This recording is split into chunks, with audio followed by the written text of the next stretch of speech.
दोस्तों स्वागत है आप सभी का स्टेट पीसीएस क्लासेस में और डेली करंट अफेयर क्लास में। तो कैसे हैं आप सभी। और तो आज हम 23 जनवरी 2025 का करंट अफेयर देखेंगे और देखेंगे कौन कौन से इम्पोर्टेंट क्वेश्चन हैं। तो पहला क्वेश्चन है कि गंभीर रूप से संकटग्रस्त श्रेणी में शामिल और वर्ष 2040 तक लुप्त होने वाला याला ग्लेशियर कहाँ स्थित है। तो याला ग्लेशियर नेपाल में स्थित है और एशिया का 2 ग्लेशियर इसमें शामिल हुआ है, जिसमें याला ग्लेशियर हो गया जो कि नेपाल में है और दागू ग्लेशियर जो कि चीन में है। ये दोनों जो है शामिल हुए हैं। और ग्लेशियर क्या होते हैं? ग्लेशियर ताज़ा पानी के स्रोत होते हैं। ग्लेशियर जो है ताज़ा पानी के स्रोत होते हैं। और उसके बाद 2025 में ग्लेशियर संरक्षण वर्ष जो है इसको घोषित किया गया है 2025 को, और 21 मार्च 2025 को ग्लेशियर दिवस मनाया जाएगा। ये बहुत ही इम्पोर्टेंट है क्योंकि ये जो नए नए दिवस बनाए जाते हैं वो पूछ लिए जाते हैं अक्सर एग्जाम में। तो इसको याद रखना कि 21 मार्च 2025 को ग्लेशियर दिवस मनाया जाएगा। और आगे देखेंगे कि जिसके सारे ग्लेशियर समाप्त हो गए हैं वह देश कौन सा है। तो ये वेनेजुएला देश है जिसके सारे ग्लेशियर समाप्त हो चुके हैं। भारत का सियाचिन ग्लेशियर कहाँ पे है? तो ये लद्दाख में है। यहाँ पर क्या चलाया गया था? तो यहाँ पर ऑपरेशन मेघदूत 1984 में चलाया गया था। पिंडारी ग्लेशियर कहाँ पे है? तो पिंडारी ग्लेशियर जो है उत्तराखंड में है। तो आगे बढ़ेंगे और नेक्स्ट क्वेश्चन देखेंगे कि एडलमैन ट्रस्ट बैरोमीटर 2025 में भारत को कौन सा स्थान मिला है। तो यह जो है विकासशील देश में विश्वास जो है पे आधारित है। और इसमें ये दिखाया गया है कि कौन सा देश जो है कहाँ की सरकार और एनजीओ व्यवसाय कहाँ पे जो है उसका ट्रस्ट कहाँ पे है। तो ये दिखाया गया है उसमें। तो सबसे नंबर 1 पे है चाइना, उसके बाद है इंडोनेशिया, तीसरे नंबर पे हमारा भारत है एडलमैन ट्रस्ट बैरोमीटर 2025 में। और जो है सबसे कम जहाँ पर न्यूनतम भरोसा है वो जापान में है। और इंडेक्स देखेंगे, प्रेस फ्रीडम इंडेक्स में भारत की कौन सी रैंकिंग है? 159 रैंकिंग है। और कुछ इंडेक्स और देख लेंगे, इसको डेली हम लोग देखते रहेंगे तो हम लोग को याद होते चलेंगे, इसलिए मैं सारे इंडेक्स साथ में लिख लेती हूँ। तो 108 जो है किस रैंकिंग किस में है? तो असमानता सूचकांक में है। और 85 handle passport index. Handle passport index जो होता है वो बदलता रहता है, तो अभी जो है इस टाइम पे हमारा इसमें रैंकिंग जो है 85 है। और 93 भ्रष्टाचार धारणा सूचकांक में है। और रूल ऑफ लॉ में 79 है। और 3rd नंबर पे स्टार्टअप और एशिया पावर इंडेक्स में है। और जेंडर गैप इंडेक्स में 129 रैंकिंग है। और 134 जो है SDI ह्यूमन विकास में है। उसके बाद जो साइबर में जो है 10वीं रैंकिंग है साइबर अपराध में। और 105वीं रैंक भुखमरी में है।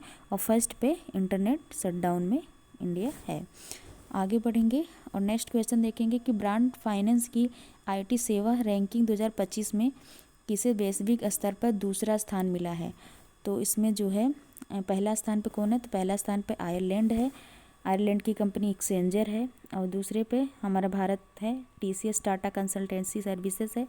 उसके बाद तीसरे पर भी भारत की कंपनी है, इन्फोसिस है। और देखेंगे कि आयरलैंड की जो है राजधानी क्या है। तो आयरलैंड की राजधानी डबलिन है। आगे बढ़ेंगे और नेक्स्ट क्वेश्चन देखेंगे कि केंद्र सरकार ने जीवाणुओं से शून्य अपशिष्ट बायोप्लास्टिक विकसित करने के लिए किससे सहयोग किया है। तो जो है ये IIT मद्रास जो है और केंद्र सरकार दोनों मिलकर बनाएंगे, जिससे जो है अपशिष्ट जो है बायो अपशिष्ट, जैसे कि इसको जो है सूक्ष्म जीवों द्वारा इसका मतलब इसका विघटन किया जा सके।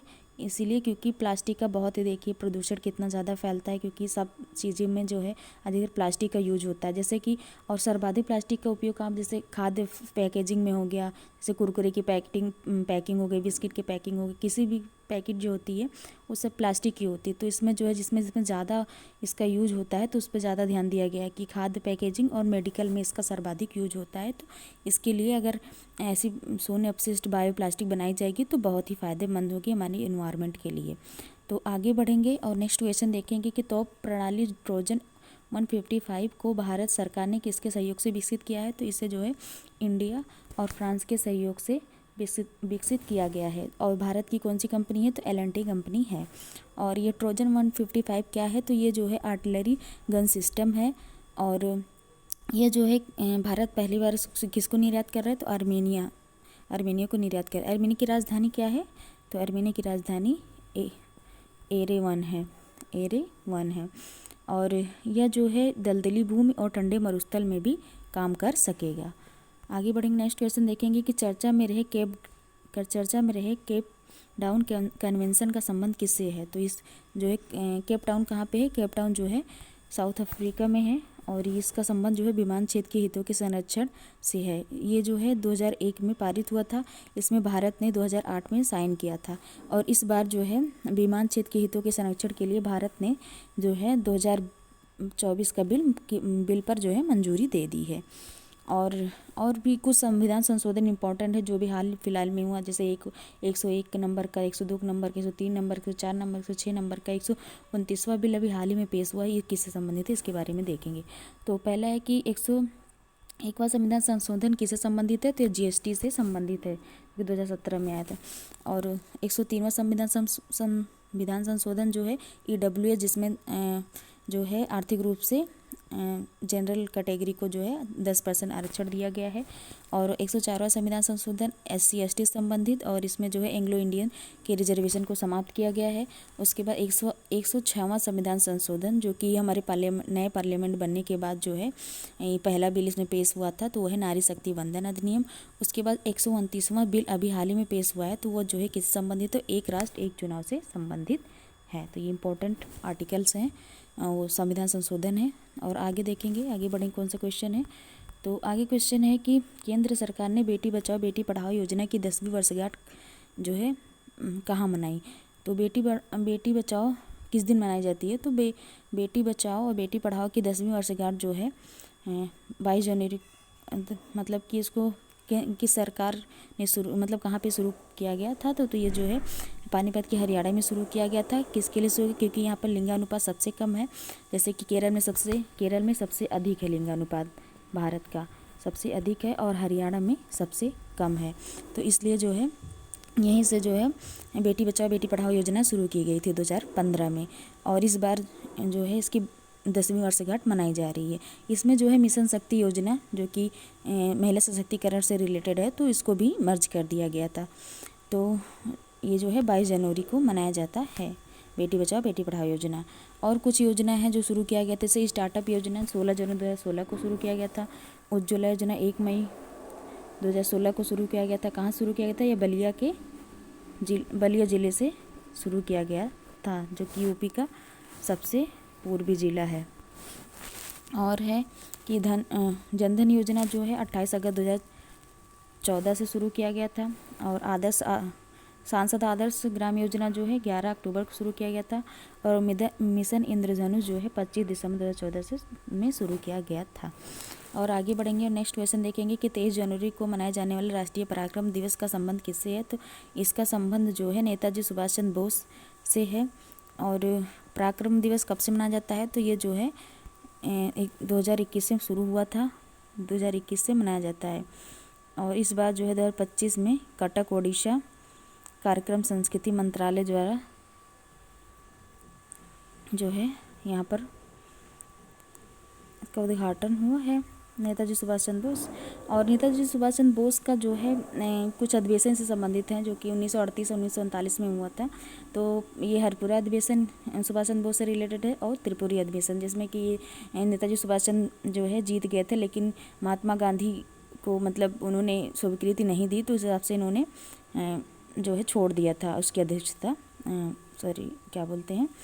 कांग्रेस की अध्यक्षता उन्होंने छोड़ दी थी। उसके बाद जो है दूसरे को नियुक्त किया गया था। तो महात्मा गांधी को राष्ट्रपिता किसने कहा? तो सुभाष चंद्र बोस जी ने कहा था। और 1939 में फॉरवर्ड ब्लॉक की स्थापना जो है सुभाष चंद्र बोस जी ने किया था। और इनकी पुस्तक का नाम है इंडिया स्ट्रगल बुक। और आगे देखेंगे कि आपदा जोखिम चेतावनी प्रणाली कवचम का शुभारंभ किसने किया? तो जो है केरल राज्य ने किया है। इसके CM जो है कौन है? तो CM पिनरई विजयन ने शुरू किया है। ये किससे रिलेटेड है? तो ये आपदा जोखिम चेतावनी प्रणाली से रिलेटेड है। इसमें इसको कहाँ से लॉन्च किया गया? तिरुवनंतपुरम से लॉन्च किया गया है। और एक कवच जो है शुरू किया गया था, वो किससे साथ संबंधित था? तो ये ट्रेनों की टक्कर को रोकने के से संबंधित था। आगे बढ़ेंगे और नेक्स्ट क्वेश्चन देखेंगे। ये लास्ट क्वेश्चन है कि 10,000 रुपये की वित्तीय सहायता वाली दीनदयाल उपाध्याय भूमिहीन कृषि मजदूर कल्याण योजना किसने प्रारंभ की? तो ये जो है छत्तीसगढ़ सरकार ने की जो है। इसके सीएम कौन है? तो विष्णुदेव सहाय, इन्होंने ही शुरू की है। तो और बहुत सारी इंपॉर्टेंट जो है योजनाएं हैं, देखेंगे कहाँ कहाँ पे शुरू की गई हैं। जैसे महतारी वंदन योजना जो है छत्तीसगढ़ में शुरू की गई, निजुत मुआयना योजना असम में शुरू की गई, लाडली जो है एमपी में शुरू की गई थी, और मैया सम्मान जो है झारखंड ने शुरू किया था, पर्यटन श्री जो है मध्य प्रदेश ने शुरू किया था, और मंगला पशु योजना जो है राजस्थान ने शुरू किया था, और सुभद्रा योजना बहुत ही इंपॉर्टेंट योजना है। ये इसको जो है बजट में भी इसकी जिक्र किया गया था, तो ये इंपॉर्टेंट है। तो सुभद्रा योजना कहाँ से रिलेटेड है? ये ओडिशा से है। और लाभ योजना भी किससे संबंधित है? तो ये जो है ओडिशा से संबंधित है। और निश्चय योजना किससे संबंधित है? तो ये जो है नशा रोकने के लिए जो है पंजाब सरकार ने चलाया था। तो ये सब आज के क्वेश्चन रहे करंट अफेयर के। तो आपको वीडियो कैसी लगती है प्लीज़ कमेंट करके बताइए, और आप हम लोगों के चैनल को आप लोग शेयर करिए।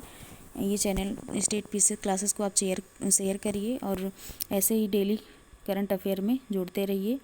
और इसके लिए बहुत बहुत धन्यवाद। Thank you so much.